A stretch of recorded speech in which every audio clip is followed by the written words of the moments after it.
샬롬, 오늘도 복되고 좋은 날이 밝았습니다. 지금 시간이 새벽 4시쯤 되었네요.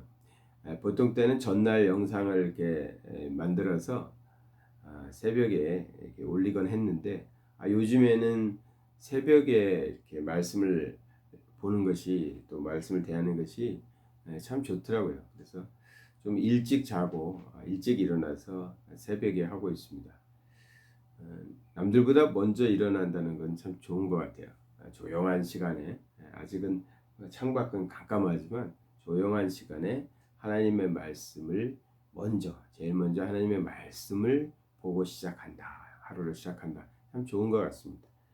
우리 성도님들도 새벽 묵상을 나누시면서 같은 마음이 아닐까 그런 생각을 합니다. 오늘도 요한복음 13장 34절과 35절의 말씀으로 은혜를 나누려고 합니다.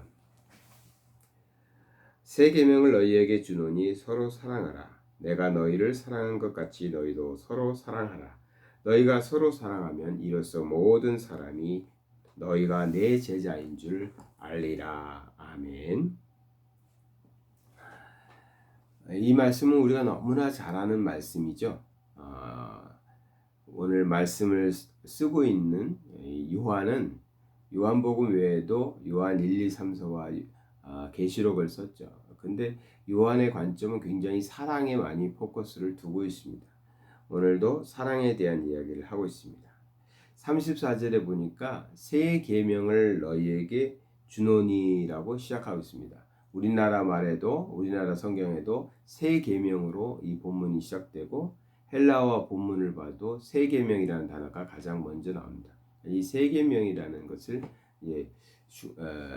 중요하게 생각하고 다루고 있는 것 같습니다.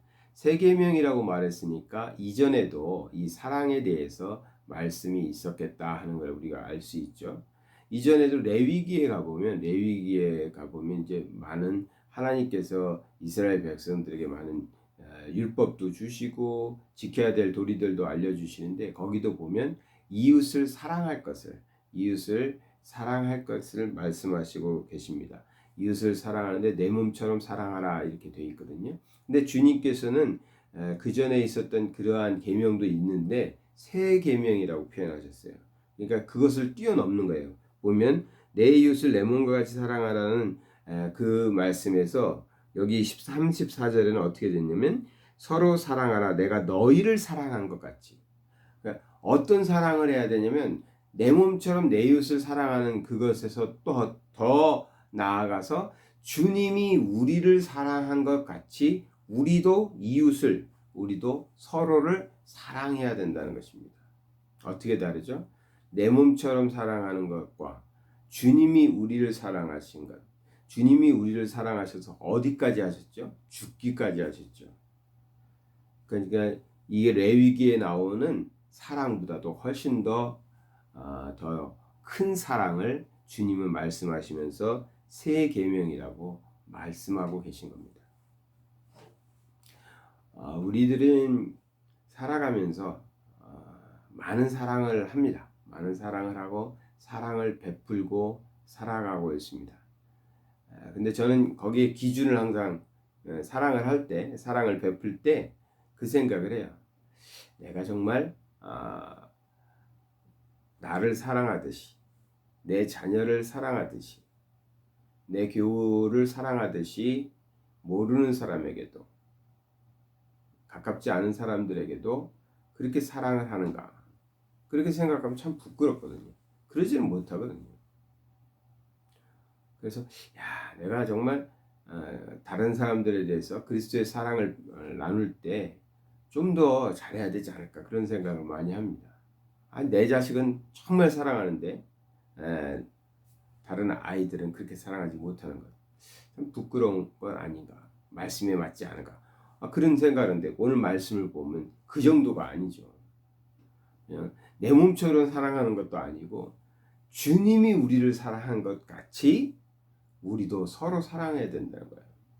얼마나 이게 어떻게 보면 내 몸처럼 내 이웃을 사랑하기도 힘든데 그것도 못하겠는데 오늘 말씀에 따르면 주님이 우리를 사랑하신 것 같이 서로 사랑해라. 그래야 너희가 내 제자인 줄 세상 사람들이 안다는 겁니다. 이게 보통 어려운 일이겠습니까? 참 쉽지 않죠. 기독교를 사랑의 종교라고 말하고, 주님은 사랑이시라고 그러고, 하나님은 사랑이시라고 그러고, 우리는 그 주님을 따라가는 제자들이라고 얘기하는데, 주님은 너희가 내 제자이냐? 그렇다면 내가 너희를 사랑했지? 그것처럼 너희도 서로 사랑해라. 그러면 모든 사람이 너희가 내 제자인 것을 알게 될 것이다. 이렇게 말씀하시니까 야, 주님 제자 되기 너무 어렵다. 그런 생각이 먼저 들고요. 두 번째 드는 생각은 한참 더 가야 되겠다. 한참 더 열심히 해야 되겠다. 그런 생각을 할 수밖에 없네요. 주님의 제자라고 말하면서 주님이 우리를 사랑하신 것 같이 그 하나님이신 그분이 인간에게 조롱당하고 채찍질 당하시고 십자가에 죽기까지 하시며 사랑하신 거 아니에요. 근데 그 사랑을 우리도 서로 해야 주님의 참 제자라고 정말 어려운 일이죠. 며칠 전부터 이제 말레이시아도 지역 이동 제한이 해제가 되었습니다. 거의 1년 반 가까이를 지역 간 이동을 하지 못했었죠. 10km 이상은 뭐 이유 없이는 나갈 수 없었죠. 그래서 저희도 사역지가 굉장히 멀잖아요. 그래서 가지를 못했죠. 가지 못하고 올 1월에 불이 났다고 그래서 그때 이제 급하게 한번 갔다 온 이후로는 가지 못했었는데, 우리가 섬겼던 사람들이 공장이 문을 닫고 그렇게 해가지고, 그리고 이제 가보니까 엊그저께 갔었거든요. 가보니까 그 사람들이 살고 있었던 게 공장 기숙사에 확진자가 많이 나왔나 봐요. 50명이 나왔다고 그랬는데, 그러니까 이제 남의 건물에 이제 불법적으로 그냥 살고 있었던 거죠. 왜냐면 공장은 없어졌으니까, 이제 문을 닫았으니까. 그랬더니 그쪽 이제 사람들이 쫓아낸 것 같아요. 환자들이 나오니까 확산을 우려해서 쫓아내고, 그 자신들도 무서우니까 이제 또 다른 곳으로 뿔뿔이 흩어져서 살고 있더라고요. 그러니까 정말 가슴이 아팠는데, 그래서 이제 그 사람들이 이제 힘들고, 그래서 또 지역 통제도 이제 해제가 됐으니까 아내와 먹을 것을 잔뜩 사가지고 이제 가서 만났죠. 그런 일이 있을 땐 전 아내한테 꼭 얘기를 해요. 오늘 어디 마을을 방문하거나 사람들 방문하면 우리도 위험하고 반대로 그들에게도 우리가 위험이 될 수 있잖아요. 서로 이렇게 계속 만나던 사람들이 아니니까. 그리고 시골에 가면 마스크를 안 써요. 지금도 안 써요. 엊그저께 갔는데 아무도 마스크 안 쓰고 있더라고요. 그냥 자기네 그 공동체 안에만 살고 있으니까, 밖으로 나오지 못하니까, 뭐 길거리에 나왔다 경찰한테 잡히면 이제 불법 체류자들이니까 안 되잖아요. 그러니까 아이들도 그러고 어른들도 그러고 그냥 그 안에만, 숲속에서만 살고 있으니까 마스크들을 거의 안 써요. 우리가 간다고 하니까 이제 우리를 마중 나온 사람만 마스크를 썼었는데 마을에 들어가니까 벗어버리더라고요. 그런 일이 항상 있기 때문에, 그러면 이제 그들은 자기들끼리 살아가니까 안전할 수도 있죠.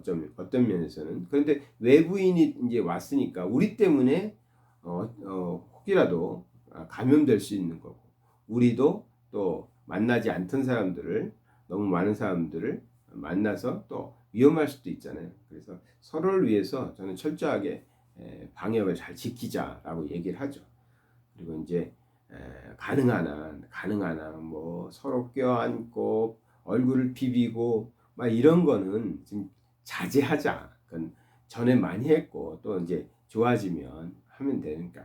그런데 이제 엊그저께 갔어요. 그러니까 이제 정말 오래간만에 만났죠. 8개월 만에 이제 사람들을 만났는데 아무 의미가 없더라고요. 너무나 그들을 보는 순간 눈물부터 나고 그들도 울고. 그래도 저는 이제 냉정한 사람인 것 같아요. 그런데 제 아내는 거기에 우리가 이제 가깝게 지내던 사람들이 많이 있었는데, 한 자매와 그 자매가 이제 새로 뭐 이사라고 해야 되나, 이사 가서 사는 집을 이렇게 들어보니까 어떻게 이런 데서 사는지 막 가슴이 아픈 거죠.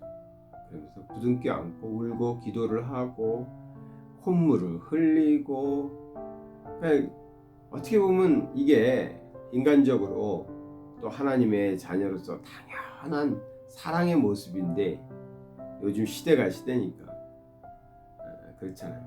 근데 제가 당부했던 말은 아무 소용이 없더라고.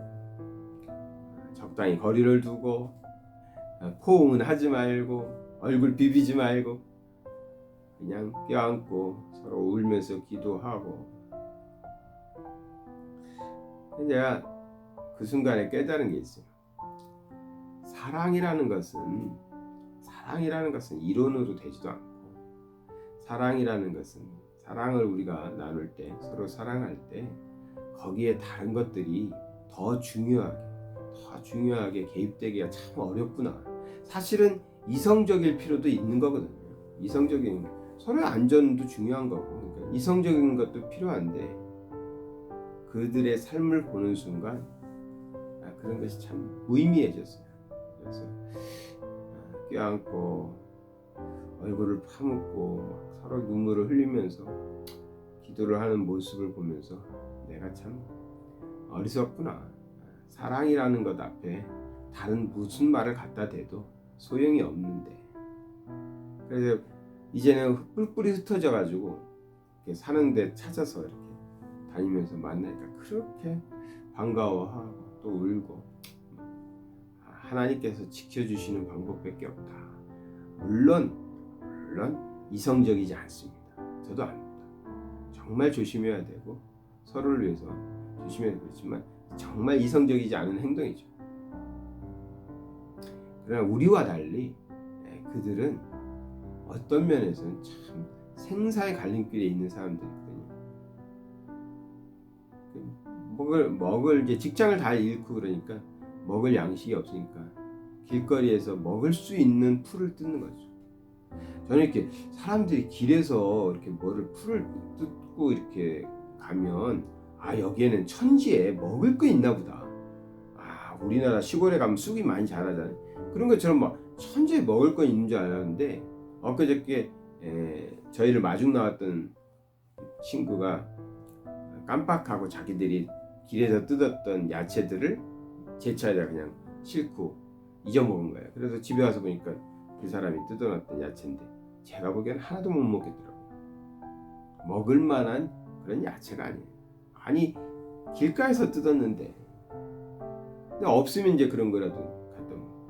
그런 삶을 살고 있는 사람들에게 방역이 어쩌고 마스크가 어쩌고 거리두기가 어쩌고, 사실 그렇습니다.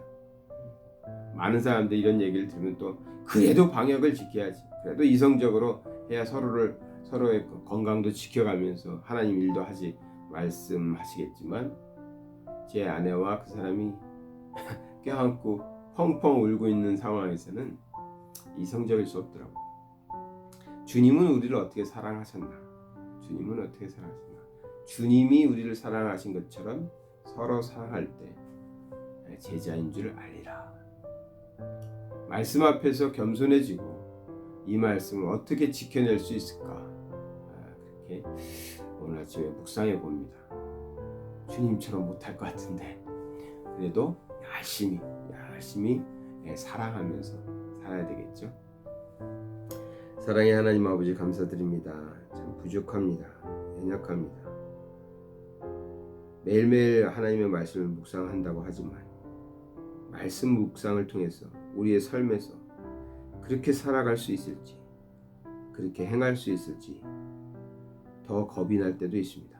성령께서 우리 안에서 역사하여 주셔서 우리가 하지 못하는 일, 육신적으로 하지 못하는 일, 우리 성령께서 강하게 우리를 다스려 주셔서 하나님의 제자답게, 주님의 제자답게 서로 사랑하며 살게 하여 주시옵소서. 세상에 코로나로 인해서 너무나 많은 사람들이 어려워하고 있습니다. 특히 경제적으로 무너진 가정들, 우리 하나님께서 꼭 지켜주시고 인도하여 주시옵소서. 예수 그리스도 이름 받들어 기도드리나이다. 아멘.